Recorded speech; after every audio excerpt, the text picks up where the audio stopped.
Huyu dada anaitwa Linda, amesoma, ana hela zake, yuko vizuri yani. Hapa kaja kukutana na mwanaume ambaye binamu yake alimuunganisha naye. Kwa sababu Linda akawa single kwa muda sasa na kiu yake apate mume watengeneze familia. Sasa leo hii akakutana na huyu jamaa hapa. Mshikaji akaonesha kabisa kuvutiwa na Linda. Na Linda naye alimzimikia kabisa mchizi. Date yao ikaenda poa sana. Basi bana mida baadaye Linda akarudi nyumbani. Akawa anajaribu kumpigia yule jamaa lakini namba yake haipatikani. Akamwachia tu ujumbe wa sauti. Huku upande wa pili tunakutana na shoga yake Linda, anaitwa Dami. Anamtolea mapovu bwana anaitwa Christopher kwamba anajua kabisa ampendi, anamchezea tu. Yaani mchizi upo naye kwa sababu Dami ana maokoto. Sasa Christopher akaona masimango yanazidi, akanyanyuka akasepa. Baada ya mchizi kuondoka ndo Dami roho ikaanza kumuuma. Alivyotoka kazini akaja kwa shoga yake Linda. Christopher akaamua kuniacha bila sababu yoyote na nimekuwa naye kwa miezi 8. Linda akamkombatia shoga yake. Basi baadaye akakaa vizuri, Linda akaanza kumpa mkanda kuhusu yule jamaa alokutana naye. Anasema date ilienda poa sana. Yaani anaona kabisa wanaendana na watafika mbali. Dami akawa anampongeza tu. Naye anatamani siku moja apate mtu wa kueleweka. Haya bana mida usiku Linda akampigia simu binamu yake ambaye alimconnect na ule mchizi aloenda naye date. Sasa anamuuliza binamu yake kwamba amejaribu sana kumpigia huyo jamaa lakini namba yake haipatikani. Anataka kujua tu kama yuko salama. Binamu akamwambia mchizi uko salama, sema msahau tu. Maana yeye akasema hakukupenda kabisa. Haoni kama mnaendana. Sasa mbona kasema hivyo wakati kila kitu kilienda poa? Kasema wewe ni mkubwa sana kwake. Mbona sio sana, nimemzidi miezi 4 tu. Najua lakini alisema nataka mtoto mbichi kidogo. Nisamee tu dada yangu. Aya sawa nitakupigia. Ile ilimpiga usoni Linda. Aliumia sana.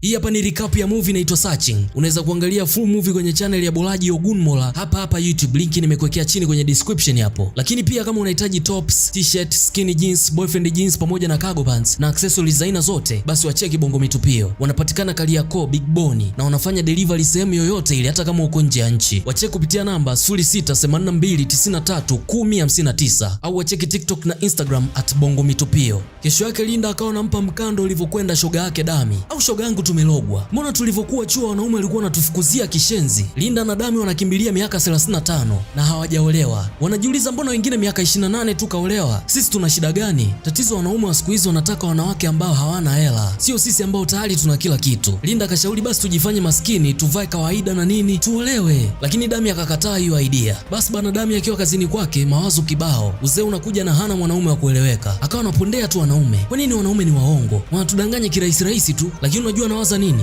Inabidi sisi wote masingle lady tuungane. Secretary akasema hapana, mimi siko single bosi. Nimeolewa na nina mtoto mmoja wa kiume. Oh kumbe, hongera. Ile ilimpiga usoni Dami. Kwa hiyo mlikutana wapi na huyo mwanaume? Nilikutana naye sekondari. Kwa hiyo mpaka leo tuko pamoja. Muda huo Dami anajichekesha amini kama secretary wake kaolewa aise. Basi alivyoondoka mule ofisini akaanza kuwaza mimi nafeli wapi sasa? Ila hata mimi nakumbuka nilikuwa na kabwana shuleni kanaitwa Kanani kale. Femi. Ngoja nitafute namba yake nimpigie. Akaomba namba kwa mtu, alivyotumiwa akampigia Femi. Simu ikapokelewa na mke wake. Kumbe ka Femi nako mapema mno kameshagaoa. Dami akakosa pozi. Mida jioni akaenda kwa shoga yake. Akamwambia amejaribu kumtafuta Femi, kakuta na yeye kaoa. Linda akawa anashangaa kwa nini afanye jambo la ajabu namna hiyo? Yaani kumtafuta mtu aliyokuwa anamfukuzia miaka 20 nyuma. Akamwambia kuliko kufanya hivyo ni bora wawe wanajichanganya. Waende out sana maeneo kama beach, kwenye mall, kwenye maklabu pia, wasafiri sana, wataopoa tu. Dami akakubali akasema wakajiandae sasa hivi watoke waanze leo yani. Kweli mzee wakaingia ndani wakaanza kujaribisha nguo kwa ajili ya kwenda out. Baadaye wakavimba club, wakarudi kapa, hakuna hata aliyowasemesha kuomba namba. Dami kaishia kulewa tu. Haya bana sasa Dami akawa anatafuta wanaume mtandaoni kwenye app za kutafuta wachumba. Akapata mchizi fulani hivi akampenda, akampatia namba yake. Basi wakawa wanaongea mara nyingi kwa simu na nini, tabasamu jingi. Mwisho akapanga kukutana. Kweli mzee siku ya kukutana ikafika. Dami alitangulia kufika ndo mchizi naye akafata. Dami kumcheki jamaa hivi.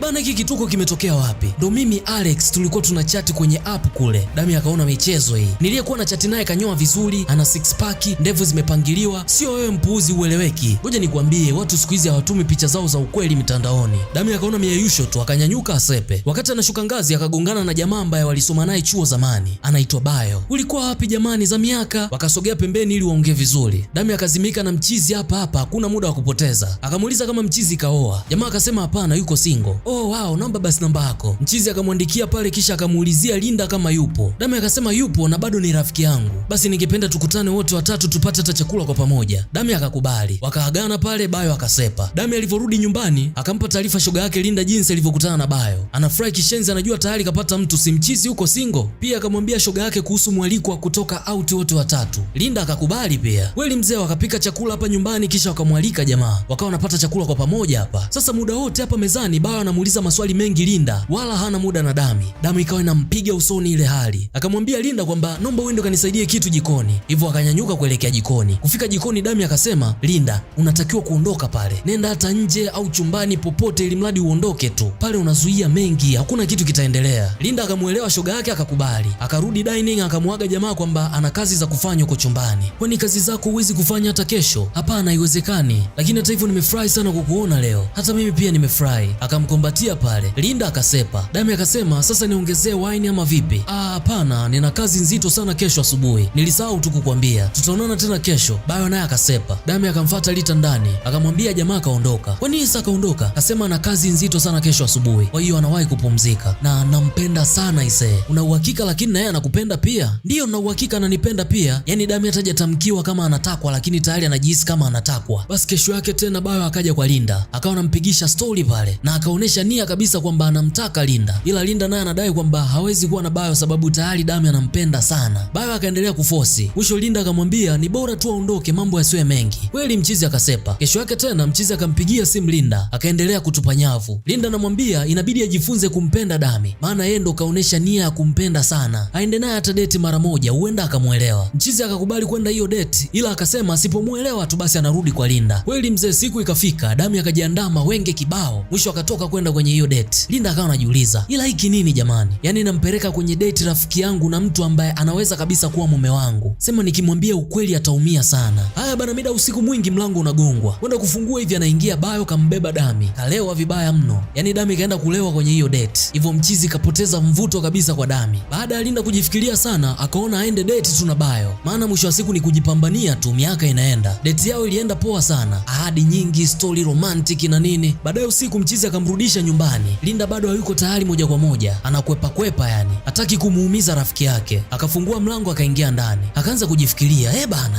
mimi sinaenda kuzeeka. Nampenda huyu jamaa na yeye ananipenda pia. Sasa shida nini? Akaamua tu kufungua mlango. Akakutana uso kwa uso na mchizi. Likapigwa busu zito. Wakaanzia kwenye kochi alafu akamalizia kitandani mpaka asubuhi. Asubuhi hii wanasikia Linda uko wapi? Linda akamkurupua chapu Bayo aende kujificha. Akamtupia chooni huko. Hapo hapo akaingia Dami. Mbona kunipigia kabla ya kuja? Yaani mimi nikupigie wewe nikitaka kuja kwako? Mwacha hizo. Dami akataka aingie chooni. Huwezi ingia humu ni pachafu. Alafu mbona kuna kiharufu nasikia? Harufu gani?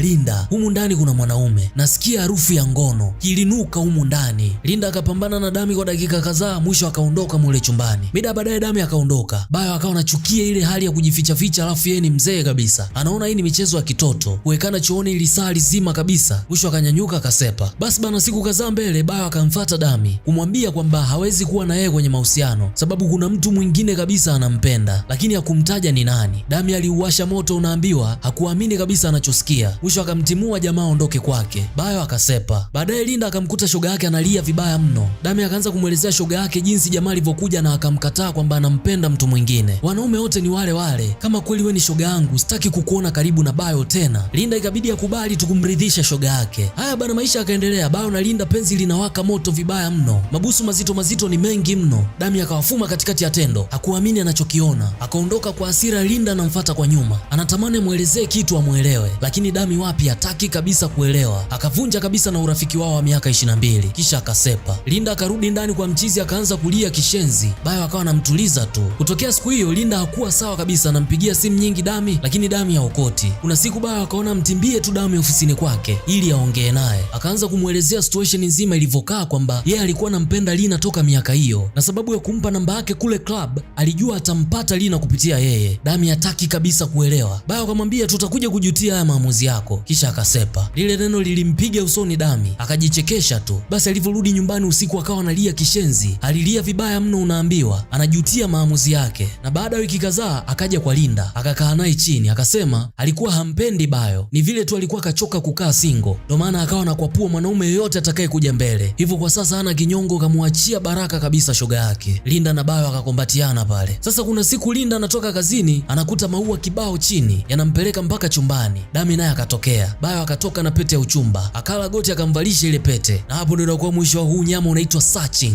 Mimi hapa ni KO NKA Kouka, na hii hapa ni E7B. Subscribe na turn on notification bell ili tuweze kukutana kwenye video nyingine.